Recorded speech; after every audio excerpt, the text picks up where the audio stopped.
Mesdames, Messieurs, bonsoir et merci d'être au rendez-vous de cette nouvelle édition d'information sur Nyota Télévision. À la une de l'actualité, ce 8 février 2013, l'épidémie de choléra qui touche la cité minière de Kipushi, plus précisément la prison de Boma, où sur 286 détenus, 24 ont été atteints par la maladie et 2 en sont déjà décédés.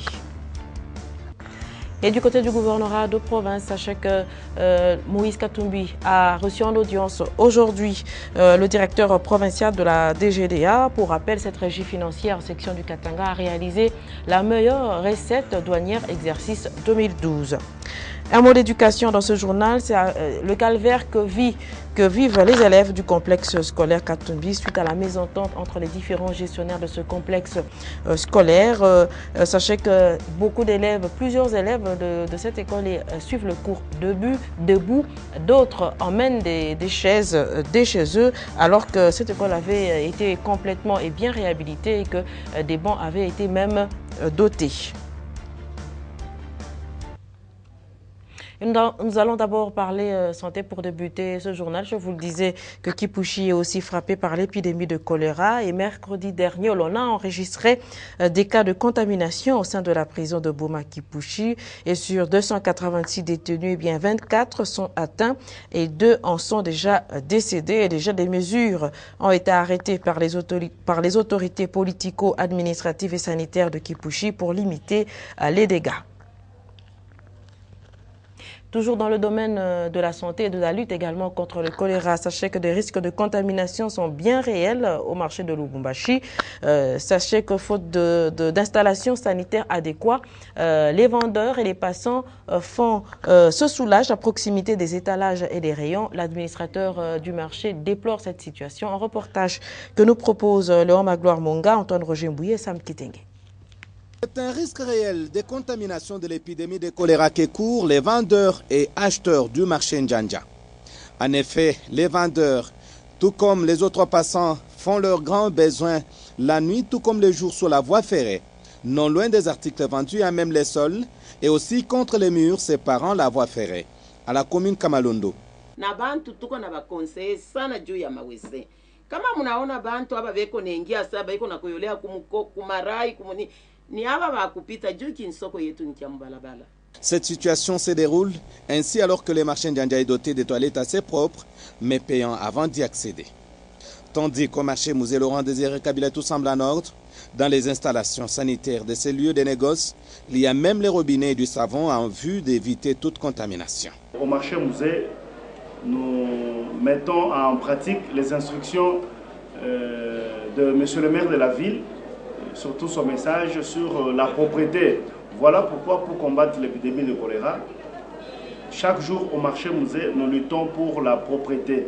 Et au niveau de nos toilettes, il y a des toilettes pour les dames et pour les hommes. Nous avons mis des récipients pour que quand quelqu'un quitte les toilettes, ils puissent directement se laver les mains, comme les médecins le prévoient. Le marché Musée Laurent Désiré Kabila est l'un des rares lieux de négoce de la ville de Lubumbashi qui s'efforce d'observer les règles de propreté en cette période où l'épidémie de choléra fait rage à Lubumbashi, tout comme à Kipushi. Vous l'avez remarqué avec moi que les risques de contamination sont bien réels pour le marché Njanja et non celui de Lubumbashi. Et nous allons à Kolwezi où le 7 février dernier, le gouverneur de province a effectué une visite d'inspection des différents chantiers routiers et infrastructures scolaires. Stéphane Chisso et Nono Landou.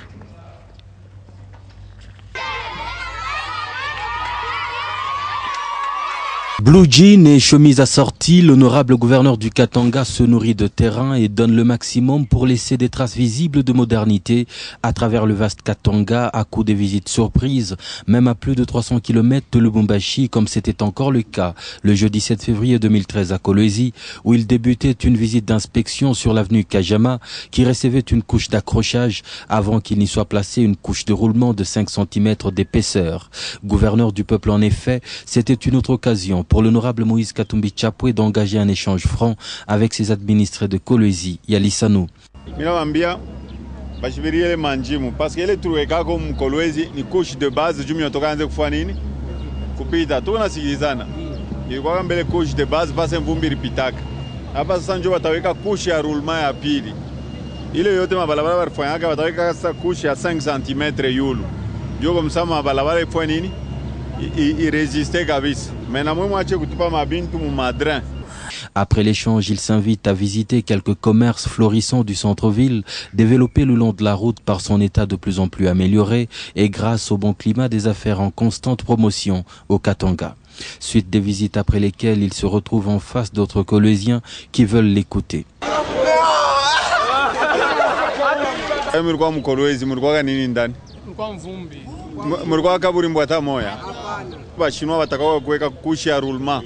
Il y a 5 cm. Balabala Lubumbashi Kolwezi njobler kuyaka. Pont ya Lualaba njobler kuyaka. Pont ya Lualaba inapita mabei ya mabalabala yote ile tulifanya Likasi na Lubumbashi. Iko je pont. Iko na combien de mètres? 710 mètres. Avenue Diur tuko nafanya. Après tutafanya avenue moya ya kusema makamion haipite tena muvili ya Kolwezi. Parce que leo nalabisha mabalabala nini? Makamion tunasikilizana tutafanya balabala ya contourner ville ya Kolwezi kama inakuwa inapita directement mamini hapo tunasikilizana. Ndio mara kwanza mimi naona alimentation à ville. Est-ce que mlikuwa alimentation? Toutes mes félicitations. Kolwezi n'a changé. De là, l'honorable Moïse Katumbi Chapwe se rend à l'école primaire Kachala, une école conventionnée méthodiste qui présente le portrait parfait d'institutions d'enseignement dont a hérité le gouvernement Katumbi au cœur d'une cité éminemment minière.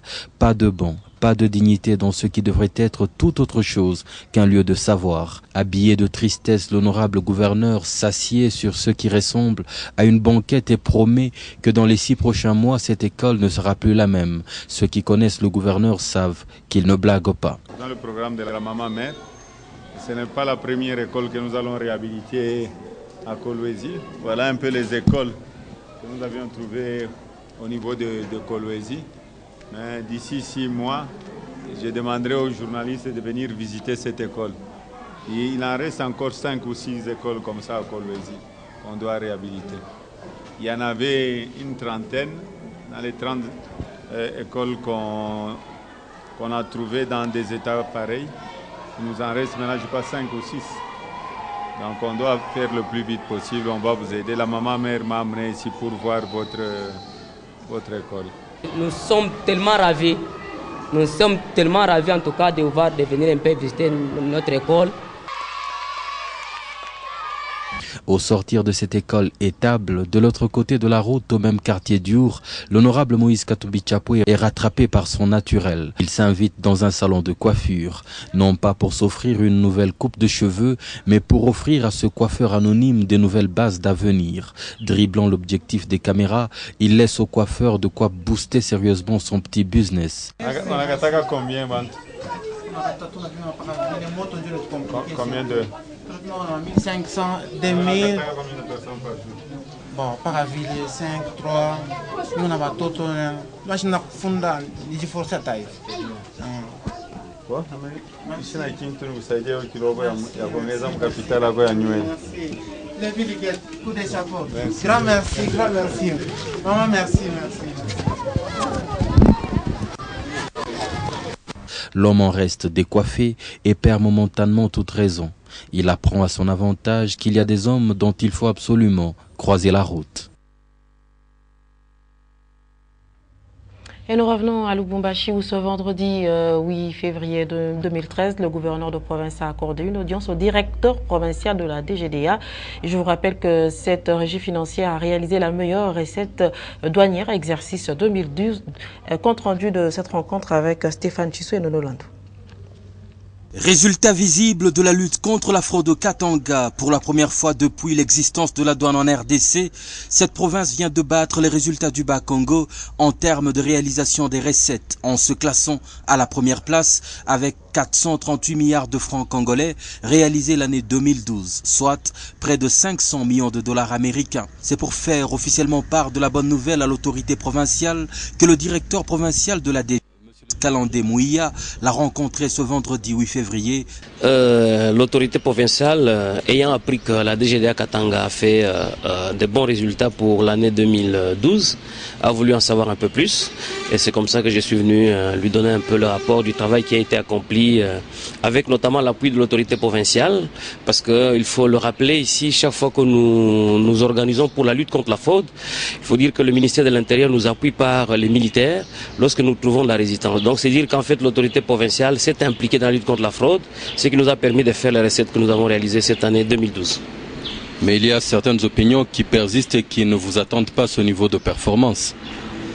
Bon, évidemment, parce que c'est quelque chose qui paraît invraisemblable. Vous savez, depuis que le pays existe et depuis que la douane existe, c'est la première fois qu'une province parvient à dépasser la province du Bas-Congo. Parce que il faut le relever, la province du Bas-Congo, c'est une province qui a 3 ports et qui a un volume d'importation beaucoup plus important parce que les marchandises viennent par la voie maritime. Et le fret maritime coûte moins cher. Donc, ce qui explique que le Bas-Congo a toujours eu la première place en termes de réalisation des recettes. Mais cette fois-ci, le Katanga a relevé les défis et a pu dépasser le Bas-Congo en réalisant 438 milliards de francs congolais, ce qui représente plus ou moins 500 millions de dollars. Des résultats positifs qui ont conduit le gouverneur Moïse Katumbi Tchapoué à féliciter chaleureusement son hôte et à l'encourager à continuer dans le même sens tout en fermant les oreilles à certains détracteurs impénitents. Et cette déléguée de grandes entreprises japonaises désirant investir en province du Katanga ont rencontré ce jeudi 7 février le gouverneur de province en sa résidence privée de Lofoye. Le vice-ministre japonais chargé des ressources minières a conduit auprès du gouverneur Moïse Katumbi Tchapoué une délégation représentant 7 des plus grosses sociétés japonaises qui désirent investir dans la province cuprifère, le soir du jeudi 7 février 2013. Oui, c'est une délégation qui représente 7 des plus grosses sociétés japonaises et elles sont là parce qu'elles s'intéressent à investir au Katanga. C'est la société Ivanplatz qui les a organisé cette visite. Ivanplatz, qui a d'ailleurs est présente dans ce pays depuis 1996, et on a découvert à beaucoup de temps et beaucoup d'argent un très très grand gisement de Kamoa.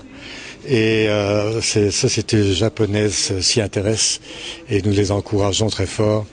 Nous pensons que le Congo et la province du Katanga est un endroit particulièrement attrayant pour les investisseurs étrangers, surtout ceux qui s'intéressent aux ressources naturelles. Et nous allons parler économie à présent avec l'application de la mesure portant interdiction du petit commerce par les expatriés en République démocratique du Congo. Étant donné que les Congolais revendent en ce moment en détail les produits qu'ils ont achetés en gros, néanmoins on remarque que les prix de certaines marchandises ont pris de l'ascenseur. Néanmoins on sait que la marge bénéficiaire ne doit pas dépasser 20% du prix des revenus selon la loi congolaise qui régit le commerce. Janine Bouchou. Le non-respect de la marge bénéficiaire par les opérateurs économiques est sanctionné par la loi congolaise. La marge bénéficiaire doit être située entre 12 à 20% du prix des revenus. Les opérateurs économiques qui vont au-delà de celle-ci sont punis de 5 ans de servitude pénale. La loi a prévu des sanctions. On nous a appris dans le marché, comme la population qui achète au détail doit s'adresser uniquement à des Congolais qui vendent au détail, qui ont le monopole du petit commerce. Et maintenant, voyant la demande augmenter, ils se livrent à des pratiques inadmissibles. Les prix sont majorés du simple au double, au triple. Et là, nous n'allons pas rester bras croisés. Ils se trompent. En République démocratique du Congo, l'on remarque souvent que beaucoup d'opérateurs économiques font des bénéfices exorbitants par rapport à ce que prévoit la loi. Un commerçant peut par exemple revendre une marchandise 2 ou 3 fois par rapport aux dépenses engagées. Selon M. Alphonse Moukini, la division provinciale de l'économie va lutter contre ce phénomène. Une campagne irrélative sera lancée incessamment au Katanga. Et justement, l'application de cette mesure qui porte sur l'interdiction du petit commerce en République démocratique du Congo par les étrangers, ce sujet a fait l'objet d'une rencontre à Kinshasa entre Jean-Paul Nemoyato, ministre national de l'économie et commerce, et le ministre provincial de l'économie, Christian Mwandonsimba. Suivez. Parmi les pistes arrêtées par le pouvoir public pour créer en RDC une classe moyenne figure le droit aux sols nationaux de pratiquer le commerce au détail. Les expatriés devant quant à eux s'occuper de la vente en gros. La période de sensibilisation pour le respect de cette mesure ayant touché à sa fin, le ministre des Finances du Katanga est venu faire part au patron national de l'économie et commerce du passage de sa province au niveau des sanctions. Nous avons la bénédiction du ministre national pour passer à la phase exécutoire des mesures au niveau national, parce que nous avons terminé la phase de sensibilisation et le ministre national nous appuie fortement pour qu'on fasse exécuter dans l'intérêt des Congolais, parce que l'objectif, comme il l'a réexpliqué, c'est de créer une classe moyenne congolaise, et pour cela nous devons ouvrir des espaces de travail, des espaces de commerce aux Congolais. Il pense même que le pouvoir central devrait élargir le champ du commerce réservé aux sols nationaux. En ce qui concerne les exceptions, principalement la quincaillerie et les officines pharmaceutiques, également l'habillement de luxe, pour voir si nous pouvons à la longue revoir ces exceptions-là pour réserver aussi cette particularité, ces commerces de détail-là exclusivement aux nationaux. Bien évidemment, Jean-Paul Nemoyato appuie cette démarche et il annonce un atelier pour la fin du mois de février afin de davantage informer les décideurs des provinces. Nous sommes en train de préparer le forum économique qui va nous prendre 2 jours. Nous avons retenu les dates de 27 et 28 février. Les opérateurs économiques expatriés du Katanga sont donc prévenus. Un mot d'éducation dans ce journal, c'est avec la situation qui sévit en ce moment au complexe scolaire Katumbi. Les élèves étudient dans des conditions difficiles. Certains suivent les cours debout et d'autres amènent des choses de la maison pour pouvoir suivre correctement les cours. C'est une situation qui fait suite à la tension entretenue entre les différents gestionnaires de cette école. Plus d'explications avec Maurice Mazel. Dans le quartier Kaboula-Meshi, les élèves du complexe scolaire Katumbi étudient dans des conditions précaires. Suite à l'animosité entre le représentant légal d'une église de la place et ses collaborateurs sur la gestion d'une école construite par l'honorable Moïse Katumbi Chapwe, aujourd'hui, au lieu de bénéficier du cadre pédagogique, les élèves sont privés des bancs qui sont dans l'église scellés jusqu'à ces jours. À peu près 112 élèves étudient debout pendant que les enseignants dispensent les leçons. Quelques-uns d'entre eux se procurent des chaises qu'ils apportent de chez eux. En son temps, lorsque l'ordre public fut troublé, il a fallu l'implication de la mairie de Lubumbashi pour que la rentrée scolaire édition 2012-2013 débute avec un retard de 1 mois. Il revenait au sous-prophète non seulement de choisir un autre directeur d'école, mais aussi il revenait à M. David Longwa de s'assurer que la reprise de cours remplissait toutes les conditions requises. Par le vouloir de l'honorable Moïse Katumbi Chapwe, les enfants de Kaboula-Meshi ont obtenu du donateur une école moderne et des bancs. Mais malheureusement, l'argent a divisé les gestionnaires qui ont bafoué l'éducation des élèves parce qu'ils sont en quête de leur intérêt personnel. Malgré la saison de pluie à Lubumbashi, l'Office de voirie et drainage OVD en sigle poursuit ses travaux sur différents chantiers, notamment l'asphaltage de l'avenue Lupungu au quartier Kalouboué et la stabilisation des accotements de l'avenue Arokarias prolongée et le bouchage des trous sur les routes. Consolate Kandja et Richard Chemba. Malgré les fortes pluies qui ont inondé les routes louchoises, les caniveaux construits par l'Office des voiries et drainage sur les avenues Lulangula vers Kigoma, Dioka au quartier Kimbambwa et aussi sur l'avenue Arokarias prolongée ont prouvé leur résistance. Sur Dioka, il ne reste plus qu'à enlever les déblais pour libérer la route, alors que l'avenue Arokarias prolongée attend le 4e lot des travaux de drainage qui devront aller jusqu'à atteindre l'avenue de la Loano. Près de 1300 mètres de canalisation sont déjà conquis jusqu'au pont Naviundu et pour l'heure, les agents de l'OVD font le compactage aux abords de la route pour stabiliser les accotements. Dans l'entretemps, les chambres de visite et les buses sont réparées au rond-point Mwero Lumumba et vers le square Georges Arthur Forest, alors que les travaux de Pointe-à-Temps sont exécutés au niveau du marché Musée Kabila et aussi sur le boulevard Katouba.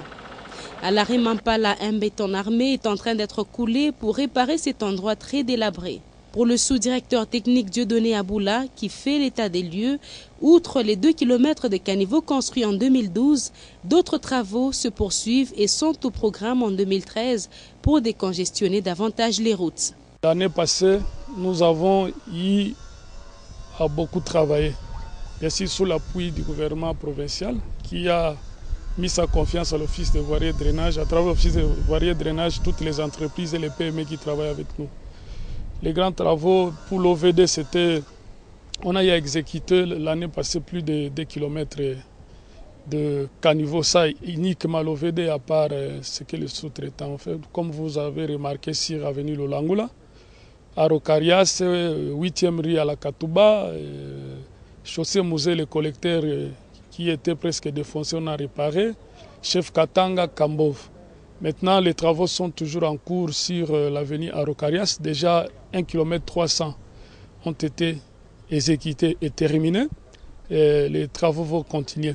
Nous ne sommes pas arrêtés seulement aux travaux de drainage. Il y a aussi les travaux de Pointe-à-Temps, donc le bouchage des trous, qui est maintenant comme un repas pour l'OVD. La consommation journalière, nous consommons ces trous-là, l'opération Trou Zéro. Dans la politique de proximité, on cherche à décongestionner, désenclaver même certains quartiers. Comme vous avez vu, nous travaillons avec nos partenaires de JED.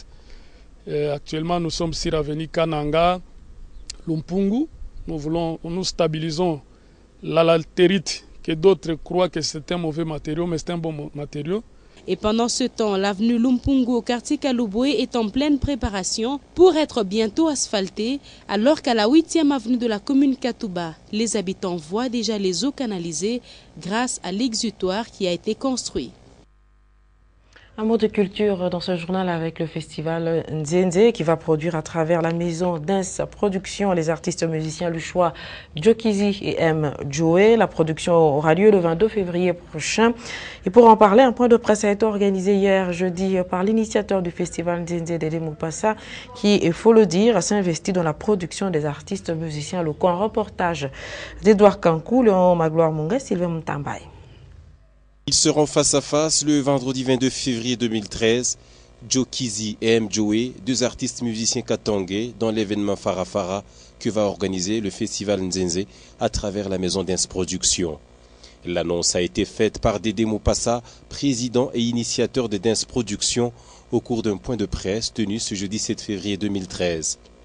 Face au chevalier de la plume et du micro, le grand producteur de la musique katangaise a fait savoir que l'objectif est de promouvoir les artistes locaux et leurs œuvres et aussi resserrer les liens d'affinité entre différents artistes et leurs fans.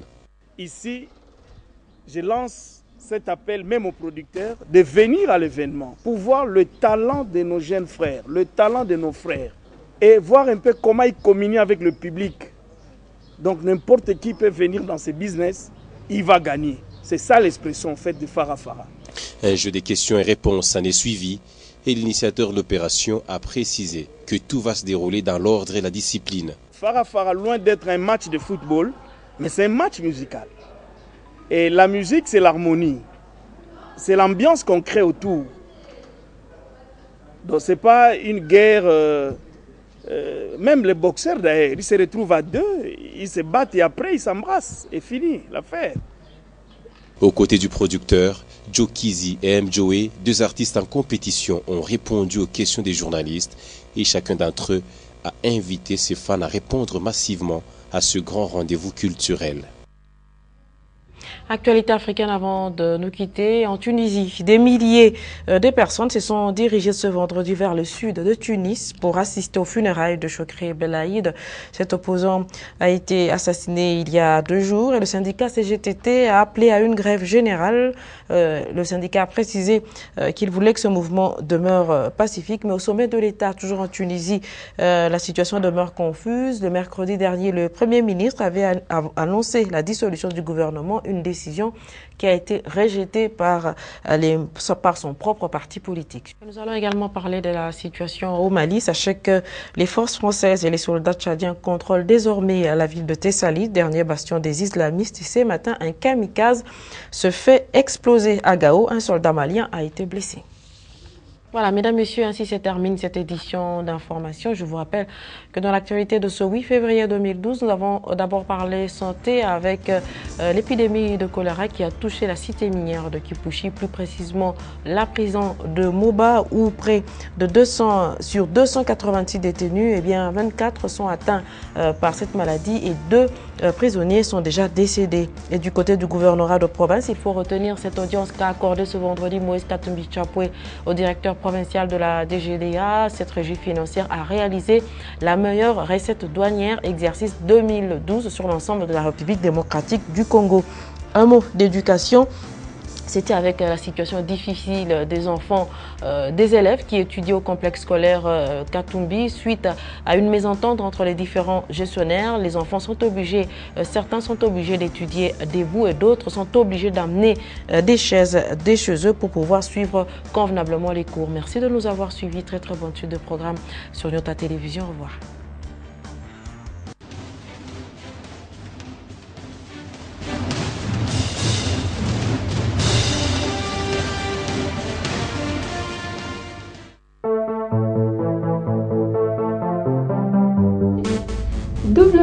www.nyota.net, le Katanga vers le monde. Nyota.net, une autre face d'information. Nyota.net, une autre source d'information en ligne.